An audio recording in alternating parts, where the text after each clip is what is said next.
As a home baker मैं घर से ही अपना बिज़नेस करती हूँ और मेरे पास कभी ऑर्डर होते हैं, कभी नहीं होते हैं, कभी होते हैं तो इतना ज़्यादा होते हैं कि और इतने बड़े होते हैं कि मैं परेशान भी हो जाती हूँ। लेकिन फिर भी उसी परेशानी के साथ मैं एन्जॉय भी करती हूँ क्योंकि इससे कुछ न कुछ हमें अच्छा ही मिलता है।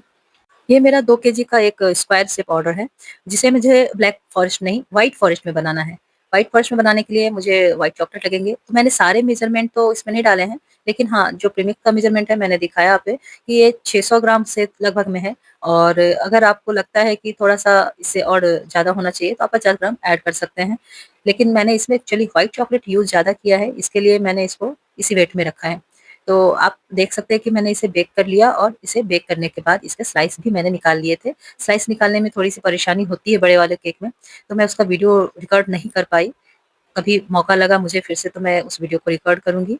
असेंबल करने में भी थोड़ी परेशानी होती है और बड़े केक में कैसा स्पंज थोड़ा सॉफ्ट रहता है और वो टूटने भी लगता है। तो जैसे-तैसे मैंने इसे सँभाल के इसे सेट कर लिया और 1 बाय 1 लेयर करके मैंने इसे क्रम्ब कोटिंग कर लिया था। हर एक लेयर में मैंने चेरी को पानी में सोख कर रखा था और चूँकि ब्लैक व्हाइट फ़ॉरेस्ट है, तो मैंने इसमें वनीला ही फ्लेवर रखा है और साथ में व्हाइट चॉकलेट का मैंने बीच-बीच में एक गनाश डाल के उसे फैला लिया था क्रीम के साथ। इसका टेस्ट बहुत ही यम्मी आता है, बहुत ही अच्छा लगता है, इसका फीडबैक भी बहुत अच्छा मिलता है मुझे। साथ में चोको चिप्स व्हाइट वाला ही इसमें डालते हैं और बीच-बीच में आप देख सकते हैं कि रेड चेरी को ही मैंने बारीक वाला इस पे डाल दिया है और इसके साथ एक-एक करके सेट कर लिया। मैंने सोक करते समय भी पानी में और रेड चेरी को ही डाला था और वो स्पंज में भी गया है और क्रीम के ऊपर भी है। कुल मिला के इसका बहुत ही अच्छा टेस्ट आएगा। केक बनाने में क्रीम की बहुत बड़ी भूमिका होती है, तो क्रीम को कितना व्हिप करना है और कितने स्टेज पे आके इसे व्हिप करना छोड़ना है, मैंने एक वीडियो ज़रूर डाला था, आप ज़रूर देखें। और क्रीम अगर ज़्यादा व्हिप हो जाता है तो प्रॉब्लम भी हो सकती है और उसमें टेक्सचर में भी और उसको सेट करने में भी परेशानी होती है, तो क्रीम का ख़्याल रखिएगा। और साथ में जिस तरह इसकी कोटिंग करनी होती है ना, तो कोटिंग करने के बाद थोड़ी देर फ्रिज में डालने के बाद ना थोड़ा बाहर की आइसिंग जो है ना आसान हो जाती है।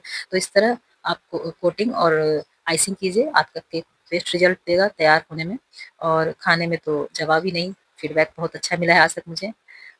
इसके साथ ही हमारा cake square shape cake icing के लिए तैयार है, क्रम्ब कोटिंग हो चुकी है और आइसिंग के लिए आप क्रीम में कलर भी डाल सकते हैं थोड़ा बहुत, वो आपके डिमांड के हिसाब से है। मेरे डिमांड में जैसा था मैं वैसा बना रही हूँ। उन्हें कोई ख़ास डिज़ाइन नहीं चाहिए था क्योंकि उन्हें बच्चों के बीच में केक कटिंग करना था, कुछ ऐसा विशेष कस्टमाइज़ेशन नहीं चाहिए था।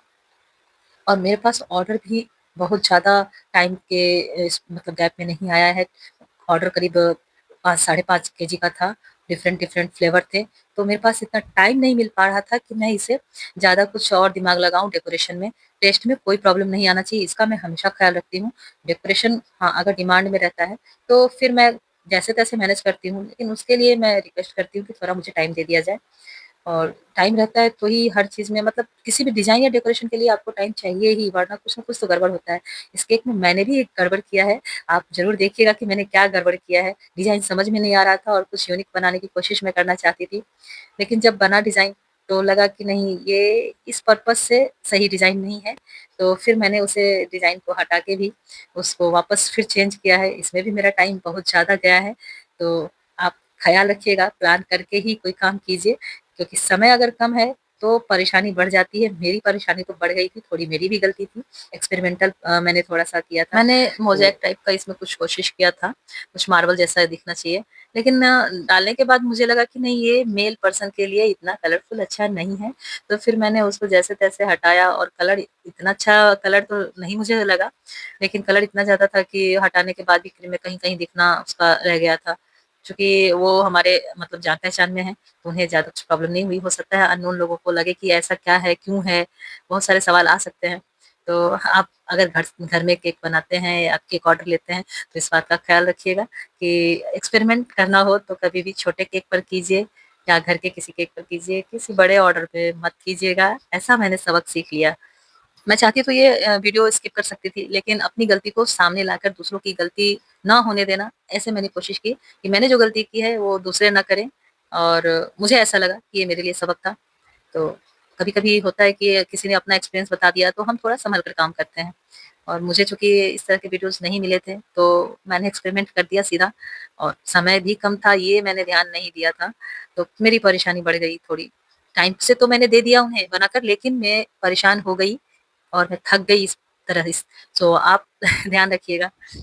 दोबारा से चॉकलेट गनाश तैयार किया, व्हाइट चॉकलेट को थोड़ा-सा क्रीम के साथ मिक्स करके इसका गनाश तैयार किया और उसको वापस से इसके ऊपर फिर से फैलाया पैलेट नाइफ से और साइड-साइड में भी व्हाइट चॉकलेट को भी थोड़ा-सा क्रश करके मैंने बॉर्डर में से साइड से लगाया था और फाइनली मैंने क्रीम से ही इसकी बॉर्डरिंग की और इसपे सिंपली हैप्पी बर्थडे सर जो हैं, उनका नाम डालकर मैंने उन्हें डिलीवर कर दिया। उन्हें केक के डिज़ाइन से कुछ लेना-देना नहीं था, बस बच्चों को केक पसंद आया, केक कटिंग हुआ, तो मेरे लिए ये थोड़ा-सा आसान रहा कि मैंने जो गलती की उससे ज़्यादा इफ़ेक्ट मेरे ऑर्डर पे नहीं आया, लेकिन हर तरह के कस्टमर होते हैं, तो आपके कस्टमर किस मिजाज के हैं, बस उस तरह का ध्यान रखना बहुत ज़रूरी है और बस यही हम मेरा सिंपल सा केक बन के तैयार हो चुका है। आपको मेरी ये वीडियो कैसी लगी? अगर कुछ हेल्पफुल लगी हो, तो प्लीज़ कमेंट ज़रूर कीजिए और मेरे चैनल को लाइक एंड सब्सक्राइब ज़रूर कीजिएगा। आपके कुछ अच्छे कमेंट्स मुझे ज़्यादा ही मोटिवेट करते हैं, तो मैं आपके फीडबैक का इंतज़ार करूँगी।